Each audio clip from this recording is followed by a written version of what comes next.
የት እንዳነበብኩትም አላስታውሰው አንድ ታሪክ ትዝ አለኝና አላጋራችሁ ወደድኩ። አንዲት ሴት ወደ እግዚአብሔር ቀርባ ጌታ ሆይ አሁን አብሮኝ ያለውን ሰው ትክክለኛ መሆኑን በምን አውቃለሁ? እንደሚወደኝ እንደሚጠቅመኝ በምን ማወቅ እችላለሁ? ብላ ጸሎት ታደርጋለች። እግዚአብሔርም ሲመልስላት ይህ ሰው ለአንቺ ትክክለኛ መሆኑን የምታውቂው የሰውየው ስም ፍቅር የሚለውን ቃል መተካት ከቻለ ነው ማለት። ፍቅር የሚለውን ቃል በሰውየው ስም መተካት ከቻልሽ የሰው ለአንቺ የሚሆን ሰው ነው ብሎ መለሰላት። ይህንን በልባችሁ ያዙና ቅዱስ ጳውሎስ በአንደኛው ቆሮንቶስ መልእክቱ ምዕራፍ 13 ከቁጥር 4 ላይ ያለውን አብረን እናንብብ። ፍቅር ይታገሳል፣ ፍቅር ደግ ያደርጋል፣ ፍቅር አይቀናም፣ ፍቅር አይመካም፣ ፍቅር አይታበይም ወይም አይኮራም፣ ፍቅር ስርዓተ ቢስ አያደርግም፣ ፍቅር ያለው ሰው አይበሳጭም፣ ፍቅር ቢበደል እንኳን ይቅርታን ያደርጋል፣ ፍቅር እውነት በሆነ ነገር ይደሰታል እንጂ በአመፃ ደስ አይሰኝም፣ ፍቅር ሁሉን ይችላል፣ ፍቅር ያምናል ወይም እምነቱን ይጥላል፣ ፍቅር ተስፋ ያደርጋል፣ ፍቅር በሁሉ ነገር ይጸናል፣ ፍቅር ዘወትር አይጥልም። የዚህን ሰው ስም ፍቅር በሚለው ቦታ ላይ ቢተኩት ትርጉም ይሰጣል። የእርሶስ ስም ቢገባ ፍቅርን ይገልጣል። እግዚአብሔር የልቦናችንን ደጅ በቸርነቱ ይክፈትል። በቤተክርስቲያን ታሪክ የትኛውም ቅዱስ በቃውን በቅቻለሁ ቅዱስ ሆኛለሁ ብሎ ያለፈ የለም። ቅድስናን እየናፈቀ የእግዚአብሔርን ምሕረት እየተማጸነ ሁሉም ቅዱስ የሞተ ሁሉም ቅዱሳን ቤተክርስቲያናችን ያሉ ሁሉም ቅዱሳን ጌታ ሆይ እኔን ኃጢአተኛውን ማረኝ፣ እንደው መቼ ነው ይቅር የምትለኝ? እስከ መቼ ነው በኃጢአት የምኖረው? እያሉ አለፉ እንጂ እኔ ቅዱስ ነኝ እኔ በቃ ምንም ኃጢአት የለብኝም ብሎ ያለፈ ቅዱስ የለም። እስከምንሞትባት ቀን ድረስ ይሄ ስሜት ቢሰማን አይገርምም። እስከምንሞትባት ቀን ድረስ መጋደል ስላለብን ማለት ነው። እስከመጨረሻው ከተጋደልን በኋላ አሁን ተጋድሎኝ ጨርሻለሁ፣ ሩጫዬን ፈጽሜያለሁ፣ የድል አክሊል ይጠብቀኛል ለማለት የምንችል እንጂ ልክ እንደ ዲግሪ ልክ እንደሆነ ዓለማዊ አቺቭመንት የሆነ ያክል ለሆነ ጊዜ በጣም ስትራይቭ አድርገን ታግለን ሮጠን አቺቭ አድርገን ውሽ ተመስገን ጨረስኩ የምንለው ህይወት አይደለም ክርስትና። የሆነ አይነት ቅድስና የሆነ አይነት ደረጃ ላይ ከደረሰን በኋላ መልሰን ዜሮ እንገባለን፣ እንወርቃለን። ከወደቅንበት ደግሞ እንደገና ተነስተን እንታገላለን። በቃ ክርስትና ይሄ የክርስትና ህይወት ይሄ እንጂ የሆነ ነገር አቺቭ አድርገን የምንቀመጥበት ህይወት አይደለም። ስለዚህ ዛሬ ንስሐ ገብተህ ዛሬ ቆርበሽ ንጹህ የመሆን ስሜት ተሰምቶሽ በሳምንቱ ኃጢአት ስትሰሪ ተስፋ አትቁረጭ። መቁረብሽ ሁለተኛ ኃጢአት ላለመስራት የተሰጠሽ ዋስትና አይደለም። በጣም የተሻለ ሰው በጣም ቅዱስ ስለመሆንሽ የተሰጠሽ ማረጋገጫ አይደለም። ሁለተኛ አትበድይም ለማለት የተሰጠሽ ማረጋገጫ አይደለም። የሆነ ቀን በበጎ ምግባር ከተመላለስን በኋላ የሆነ ቀን ኃጢአትን ካሸነፍን በኋላ ዳግም ለምን በኃጢአት ወድቃለሁ ብለን መበሳጨት የለብንም። ጥሩ ነው ኃጢአት ለምን ሰራው መበሳጨት ጥሩ ነው። ግን እንዴት ነው ኃጢአት ሰራለሁ እኔ እንዴት ወድቃለሁ ማለት ትዕቢት። ማን ስለሆንክ ነው የማትወድቀው? ለምንድን ነው የማንወድቀው? ምን ስላለን? ከማን እንሻላለን? ፈረንጆቹ ዊኒንግ ኤ ባትል ኢዝ ናት ዊኒንግ ዘ ዋር የሚሉት አባባል አላቸው። በሆነ ግንባር ጦርነቱን ማሸነፍ አይደለም ያንን ግንባር ነው ያሸነፍ። በአምባላጌ ላይ ጦርነቱን ካሸነፍ ከአድዋ ላይ ልትሸነፍ ትችላለህ። የሆነን ግንባር ማሸነፍ ጦርነቱን ለመጨረስ ዋስትና አይደለም። ስለዚህ ዕለት ክርስቲያናዊ ተጋድሎን የሚታገል ሰው በዚህ ዓመት ይህን ኃጢአት አልሰራም ብሎ ፕላን ባያደርግ ጥሩ ነው። ይሄ የግል ምክሬ ነው። ለአንድ ወር ምናምን አይደለም መታገል ያለበት፣ ለአንድ ሳምንት አይደለም። ብዙዎቻችን እንደዛ ነው። ያን በየቀኑ የምሰራውን ኃጢአት እኮ አንድ ሳምንት አንድ ወር ምናምን በቃ ከዛ በላይ ግን መታገል እሱ አይደለም ቁም ነገሩ። ዛሬን ለማሸነፍ ታገል። ዛሬን ኃጢአት ሳንሰራ ለማለፍ ነገም ስንመጣ ዛሬን ኃጢአት በየቀኑ ዛሬ ላለመውደቅ፣ በየቀኑ ዛሬ ላለመበደል፣ በየቀኑ ዛሬ እግዚአብሔር ላለማጣትና ዛሬ የተሻለ ሰው ሆኖ ለማለፍ ነው መታገል ያለበት። ከዛ በኋላ እንወርቃለን አይደለ? ጥሩ። ከዛም በነጋታው እንመጣለን። በነጋታው እንደገና ምንም ኃጢአት ምንም በደል ላለመስራት ዛሬን አሸንፎ ለማለፍ ከእግዚአብሔር ጋር ለመዋል ነው መታገል ያለብን። always do the next right thing የሚባል አባባል አለ። ሁልጊዜም ቢሆን ቀጥሎ ሊደረግ የሚገባውን ትክክለኛው ነገር አድርጉ።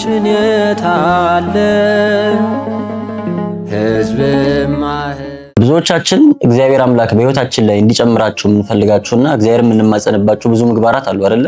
ጌታ ሆይ እኔ እኮ ታጋሽ መሆን እፈልጋለሁ፣ ትዕግስት ስጠኝ፣ ለወላጆቼ መታዘዝ እፈልጋለሁ፣ ታዛዥ አድርገኝ፣ ሚስቴን ወይ ባሌን ወይ ጓደኛዬን ወይ የሆነ ሰው እናት አባቴ ሊሆን ይችላል መውደድ እፈልጋለሁ፣ በቃ ሰው የምወድበት አፍቃሪ የሆነ ልብ ስጠኝ፣ ትህትና እንዲኖረኝ እፈልጋለሁ፣ ትሁት አድርገኝ፣ ትዕቢትን እጠላለሁ እያልን እግዚአብሔር አምላክ የሆኑ ምግባራትን እንዲያላብሰን ከሆኑ ሰዎች ጋር እንዲያቀራርበን እንዲያዋደድ ልንማጸን ልንጸልይ እንችላለን።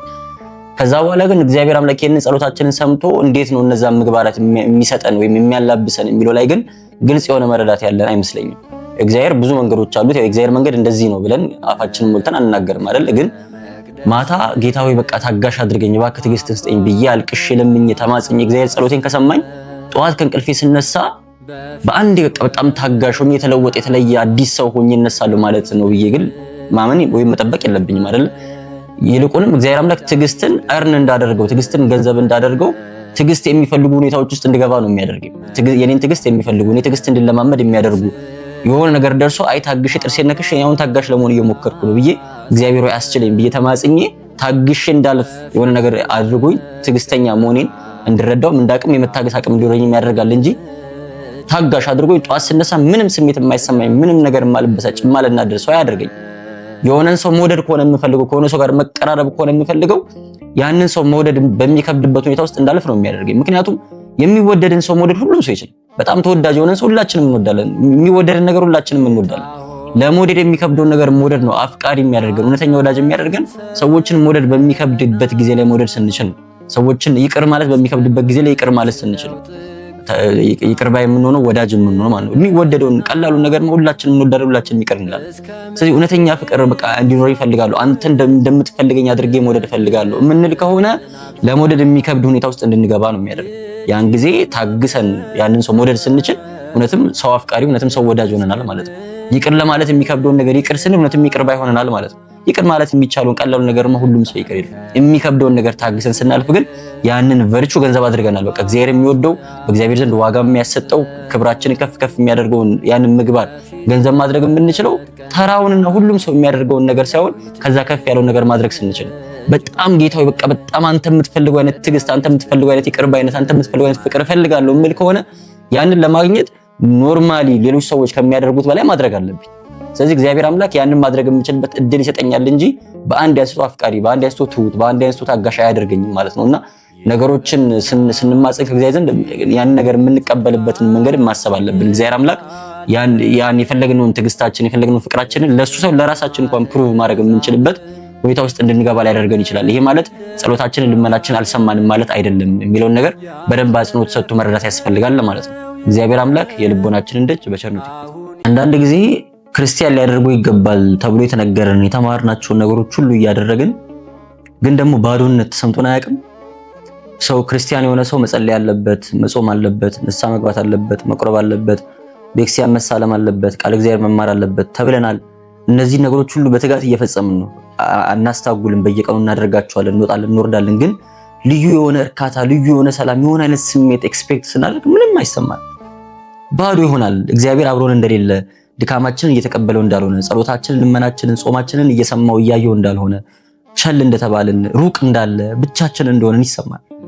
መዝሙረኛው ዳዊት አቤቱ በመከራዬ ቀን ለምን ርቀት እቆማለሁ ብሎ ሲጣራ እንሰማዋለን። ግን ደግሞ በራሱ በመዝሙረኛው ዳዊት አንደበትም ደግሞ በመከራ ቀን፣ በጭንቅ ቀን፣ በሐዘን ቀን ጥራኝ እኔም እሰማሃለሁ አንተም ታከብረኛለህ ብሎ ደግሞ እግዚአብሔር አምላክ ይናገራል። እግዚአብሔር ሩቅ እንደሆነ ይሰማናል። በቃ እግዚአብሔር ስራችን ሁሉ ከንቱ እንደሆነ ባዶ እንደሆነ ይሰማል። ያልተረዳነው ነገር ግን እግዚአብሔር አምላክ እኮ ኢሞሽናል ፊድባክ ሊሰጠን ቃል አልገባልን። የስሜት ግብረ መልስ አለ አይደለ? በቃ እንዲህ ካረክ እንዲህ አይነት ስሜት ይሰማል የሚል ቃልን አልሰጠን። የኔና የናንተ ልፋት፣ የኔና የናንተ በጎ ምግባር፣ የኔና የናንተ ድካም የሚለካው ያንን ድርጊት ካደረግን በኋላ ያ ድርጊት በሚሰጠን ስሜት አይደለም። ሰላም ሰጥቶኛል ወይ፣ ደስታ ሰጥቶኛል ወይ፣ እርካታ ተሰምቶኛል ወይ ብለን አይደለም የምንለካው። መለኪያችን እሱ አይደለም። መለኪያችን በውስጣችን ያለ ጽኑ ፍላጎትና እስከመጨረሻው መጽናታችን፣ ያንን በጎ ነገር ለማድረግ ያለን ጽኑ ፍላጎት። ሰላም እንዲሰማን እኮ አይደለም ቤተክርስቲያን የምንሄደው፣ ደስ እንዲለን ብቻ እኮ አይደለም ክርስቶስን የምናናገረው የምንጸልየው። ከሱ ጋር መሆን ስለምንፈልግ ስለምናፍቅ ጽኑ ፍላጎት ስላለን ከሱ ጋር ህብረት የማድረግ ከሱ ጋር አንድ መሆን ማለት ነው። ከዛ ደግሞ እስከ መጨረሻው መጽናት፣ ደስ ይለንም ደስ አይለንም፣ በጊዜውም ያለ ጊዜውም ጽና ነው የሚለው መጽሐፍ ቅዱስ። በጊዜውም ማለት በሚሰማ ጊዜ ይሄን ማድረግ ተገቢ ነው የማድረግ እችላለሁ ብለህ በሚሰማ ፊል በምታደርገው ጊዜ ላይ፣ ያለ ጊዜው ማለት ደግሞ ተገቢ አይደለም ትክክል አይደለም አይሰማኝም ብለህ በምታስበው ጊዜ ላይ ጽና ነው የመጽሐፍ ቅዱስ። እስከ መጨረሻ የጸና ደግሞ ያ ዋጋውን የሚያገኘው ያ ሰው። ስለዚህ እንደዚህ አይነት ስሜቶች ሲሰማችሁ ዲስካሬጅ ዳቱ፣ ባዶነት ሲሰማችሁ፣ እግዚአብሔር አቃችሁ ሲመስላችሁ፣ እኛ ፊል ብናደርገውም ባናደርገውም፣ እኛ ቢሰማንም ባይሰማንም ወሬት በሌለው ፍቅር የሚወደን አምላካችን ሁልጊዜም ቅርብ እንደሆነ መዘንጋት የለብን። ጌታ ቅርብ ነው ሁልጊዜም ማለት ነው። እኛ ጥሩ ስንሆንም እኛ መጥፎ ስንሆንም እኛን ከመውደድ ወደ ኋላ አይልም። እኛ ስናምንም እኛ ስንጠራጠርም እግዚአብሔር አምላክ ለኛ ያለው ፍቅር አይቀንስም። ወረት በሌለው መውደድ ነው የሚወደው። ድካማችን ኃጢአታችን ዋጋ የለውም ዋጋ ያስከፍለንም እያልኳችሁ አይደል። ግን ደግሞ እግዚአብሔር አምላክ ለኛ ያለውን ፍቅር አይቀንሰውም እያልኳችሁ። እኛ ጥሩ ስለሆነ አይደለም የሚወደን፣ እኛ ጎበዝ ስለሆነ አይደለም የሚወደን። እግዚአብሔር ሲወደን ሁሉ ጊዜ ፍቅሩን ፊል እናደርገዋለን ማለት አይደለም። ልንደነዝዝ ነም ልንሆን እንችላለን፣ ላይሰማን ይችላል። ግን የሚያልፍ ስሜታችንን እየተከተልን ምንም አይነት መንፈሳዊ ምግባራትን መፈጸም የለብንም። መንፈሳዊ ምግባር በስሜት የሚለካ አይደለም፣ በጽናት እና በጽኑ ፍላጎት በትጋት የሚለካ ነው። እግዚአብሔር አምላክ የልቦናችንን ደጅ በቸርነቱ ይክፈትልን። ጠላታችን ዲያብሎስ ከቅድስናችን ውጪ ከኛ ሌላ ምንም ጉዳይ የለው።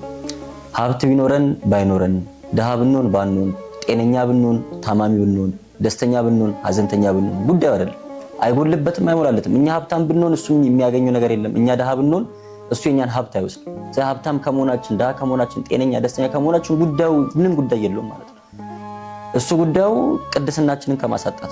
ቅድስና ማለት ይላል ቅዱስ ዮሐንስ አፈወርቅ እውነተኛ ሃይማኖትና በእግዚአብሔር ፊት ያለን በጎ ምግባር ነው። በእውነተኛ ሃይማኖት ውስጥ ሆኖ እግዚአብሔር የሚከብርበት እግዚአብሔር የሚወደው አይነት ህይወት ምግባር ካለን ያ የቅድስና መንገድ። ጠላት ዲያብሎስ ሊያሳጣን የሚፈልገው እነዚህ ሁለት ነገሮች ብቻ ነው። ሃይማኖታችንን የሚሸረሽረው ምግባራችንን የሚያሳጣን ጉዳይ ድህነት ከሆነ ድሃ እንድንሆን ሊተጋ ይችላል። ይህን ነገር ከእግዚአብሔር ጋር ያለን ህይወት የሚያሳጣን ደግሞ ሀብት ከሆነ ሀብታም እንድንሆን ሊተጋ ይችላል። ጤናችን ከእግዚአብሔር ጋር የሚያቀራርበን ከሆነ በሽተኛ እንድንሆን ያደርገናል። መታመማችን ወደእግዚአብሔር የሚያስጠጋን ከሆነ ደግሞ ጤነኞች እንድንሆን ቢተጋ አይገርምንም ማለት ነው። ስለዚህ ቁም ነገሩ እኛ ማግኘታችን፣ እኛ ማጣታችን፣ እኛ ማዘናችን፣ እኛ መደሰታችን ላይ አይደለም። ከሱ ጉዳይ የለውም ጠላት ዲያብሎስ። በእነዚህ ነገሮች እግዚአብሔርን እንድናጣ ማድረግ ብቻ ነው። እግዚአብሔር ደግሞ በተቃራኒ ነው። እግዚአብሔርም ሀብታም ድሃ ብንሆን የሚሞላለት የሚጎልበት አምላክ፣ የሚያጣ የሚያገኝ አምላክ አይደለም። ምንም ነገር አያደርግለት። ሀብታችን ከሱ እንዳያርቀው፣ ጤናችን ከሱ እንዳያርቀው፣ ደስታችን ከሱ እንዳያርቀው፣ ድህነታችንን፣ ማዘናችንን፣ መታመማችንን ከእግዚአብሔር እንዳያርቀን ብቻ ነው የእግዚአብሔር አምላክ ስራ፣ የእግዚአብሔር አምላክ ፈቃድ ማለት ነው። ስለዚህ የሚጠቅመንን በጎ የሆነውን ነገር ሁሉ የሚያደርግልን ከሱ እንዳንርቅ።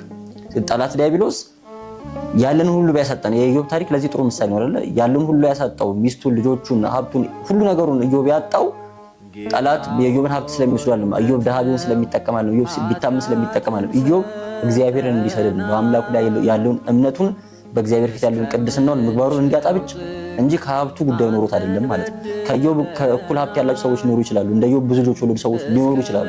የጠላት ዲያብሎስ ግን የትኩረት አቅጣጫ ሊሆኑ አይችሉም። ምክንያቱም እግዚአብሔርን ከነሱ ጋር ስለሌለ ማለት ነው። ስለዚህ እግዚአብሔርን ሊያሳጣን፣ ቅድስናችንን ሊያሳጣን በሚችል ነገር ውስጥ ሁሉ ጠላት ዲያብሎስ ሊኖር ይችላል። ስለዚህ ሀብታችሁም ድህነታችሁም፣ ጤናችሁም ህመማችሁም፣ ሀዘናችሁም ደስታችሁም ከእግዚአብሔር ጋር የሚያገናኛችሁ እንጂ እግዚአብሔርን የሚያሳጣችሁ እንዳይሆን በጥንቃቄ መንፈሳዊውን ጎዳና ልትጓዙበት እንደሚገባ ለማሳሰብ ነው። እግዚአብሔር አምላክ የልቦናችንን ደጅ በቸርነቱ ይክፈት። በዙሪያችን ያሉ ወዳጆቻችን ሲያዝኑ፣ ሲቸገሩ፣ ሲጨነቁ ከማጽናናታችንና ቃል እግዚአብሔር ከመንገራችን በፊት ሸክማቸውን መጋራት ይቀድማል። ቅዱስ ዮሐንስ አፈወርቅ የሚባል ቤተክርስቲያናችን አባት ሰዎች እግዚአብሔርን ቃል ለመስማት ዝግጁ የሚሆኑበት ጊዜ አለ፣ ዝግጁ የማይሆኑበት ጊዜ አለ ይላል። ሰዎች እንደተጨነቁ እንደተቸገሩ ባወቀን ቅጽበት ሄደን መልካም ቃላትን ለመናገር የመጽሐፍ ቅዱሳዊ ጥቅሶችን ለመጥቀስ ወይ ለማጽናናት የምንሞክር ከሆነ ያለመታየት ያለመደመጥ ስሜት ነው የሚሰማቸው። የመጽሐፍ ቅዱስ የሚያዘን መጀመሪያ ሸክማቸውን እንድንጋራ ነው። ሐዋርያው ቅዱስ ጳውሎስም ደጋግሞ የሚነግረን የወዳጆቻችንን ሸክም በመጋራት ፍቅራችንን እንድንገልጥ የክርስቶስ ተከታዮች መሆናችን እንድናረጋግጥ ነው። አብረናቸው እንድናዝን፣ አብረናቸው እንድናለቅስ being there for them ማለት ነው። አብረናቸው እንደሆነ እንዲሰማቸውና ችግራቸውን፣ ቁስላቸውን፣ ድካማቸውን እንደተመለከትነው እንዳየነው መበደላቸውን፣ መጎዳታቸውን እንደተረዳን በደንብ ማሳወቅ ይኖርብናል። ከዛ በኋላ የማጽናናትን ቃል ብንናገር እንኳን ለመስማት ዝግጁዎች ይሆናሉ። ግን ዝም ብለን ቀጥታ እንደመጣን ማጽናናት ብንጀምር የኔ ችግር ህመሜ ስላልገባው ነው ብሎ ስለሚያስቡ ምንም ነገር ብንናገራቸው ሊረዱን አይችሉም፣ ወይ ደግሞ ሊያደምጡን ፈቃደኛ አይሆኑም ማለት ነው። እንደተረዳናቸውና ሸክማቸውን እንደተጋራናቸው፣ አብረናቸው እንዳዘን፣ አብረናቸው እንደተጨነቅን ካወቁ ግን ያን ጊዜ የምንናገራቸውን ቃላት ለመስማት ዝግጁ ይሆናሉ። ይሄ መጽሐፍ ቅዱሳዊ ትምህርት ነው። እንደውም ጠቢቡ ሰለሞን በመጽሐፈ ምሳሌ ምዕራፍ 25 ከቁጥር 20 ላይ ላዘነ ልብ መዝሙርን የሚዘምር ሰው በቁስል ላይ ቆምጣጤን እንደሚጨምር ሰው፣ መራራ ነገር እንደሚጨምር ሰው፣ ወይም ደግሞ በብርድ ቀን መጎናጸፊያን ብርድ ልብስ እንደሚቀማ ሰው ማለት ነው ይላል። ስላዘነ ሰው ቶሎ መዝሙርን የሚዘምር ቶሎ ለማጽናናት የሚሞክር ሰውና አስቀድሞ ሸክምን መጋራት፣ አብሯቸው ማዘን፣ አብሮ መቸገርና አብሬሃለሁ የሚለውን ነገር እንዲሰማቸው ማድረግ መንፈሳዊ ግዴታችን እንደሆነ መረዳት ያስፈልጋል ማለት ነውና እግዚአብሔር አምላክ የልቦናችንን ደጅ በቸርነቱ ይክፈት። የአድዋ ጦርነት የሀገር ሉዓላዊነትን ብቻ ሳይሆን ሃይማኖትንም ጭምር ለመጠበቅ የተደረገ ትግል ነው። ሊቀ ሰማዕታት ቅዱስ ጊዮርጊስ የሮም ወታደር ነው። ወታደር ብቻ ሳይሆን ደግሞ የወታደሮች አዛዥ ባለስልጣን ነበር። ሮም ኢትዮጵያን ለመውረር በመጣችበት ጊዜ ግን ከዘመዶቹ ከወገኖቹ ጎን ሳይሆን በግፍ ከተገፉት ከኢትዮጵያውያን ጎን የተሰለፈው። ምክንያቱም ግፍም ሆነ ፍትህ ሀገር፣ ድንበር፣ ጎሳ፣ ቋንቋ ስለሌለው ማለት ነው። ዛሬ በሀገራችን ለሚፈጸሙ ግፎችን ቋንቋን ወይም ሃይማኖትን ወይም ጎሳን መሰረት አድርገን የምንቃወም ወይም የምንደግፍ ከሆነ በዓለም ላይ ያሉ ጦርነቶችን ልክ እንደዛው ግፍን በመጥላት ሳይሆን ቋንቋን ወይም ደግሞ ሃይማኖትን መሰረት በማድረግ የምንደግፈው የምንቃወም ከሆነ ይሄ ግብዝነት። ግፍን የምንቃወመው ግፍ ስለሆነ ነው። ፍትህን የምንደግፈው ፍትህ ስለሆነ ብቻ ነው። ያለ ቋንቋ፣ ያለ ጎሳ፣ ያለ ድንበር ገደብ ማለት ነው። ቅዱስ ጊዮርጊስ ለኢትዮጵያ ገበዝ ሆኖ መከላከሉን ተራዳይነቱን እኛ ከመሰከርነው በላይ ራሳቸው ጣሊያኖች በጻፏቸው መጽሐፍት በተናገሯቸው ንግግሮች ላይ ምስክሮች ሆነው ዛሬ በዓለማችን ላይ አሉ በሚባሉ ትላልቅ ሙዚየሞች የአድዋን ታሪክ በሚገልጹ ስዕላት አካባቢ የቅዱስ ጊዮርጊስ ስዕል አብሮ መሳሉ ይህንን የሚያስረዳ ነው። ከቅዱሱ ረድኤት በረከት ይክፈለን። የአድዋን ትርክት፣ የአድዋን ትምህርት፣ አድዋ የሚያስተላልፈውን መልእክት ከትውልድ ልቦና ለመፋቅ የሚሰሩ ብዙ ስራዎች እንዳሉ ግልጽ ነው። ሰንበት ትምህርት ቤቶች፣ የቤተክርስቲያን አገልጋዮች ይህንን እውነተኛ ታሪክ ይህንን ትልቅ ትምህርት በሰው ልቦና ውስጥ በትውልዱ ልቦና ውስጥ የማስቀረት ትልቅ ኃላፊነት አለብን። እግዚአብሔር የልቦናችንን ደጅ በቸርነቱ ይክፈት።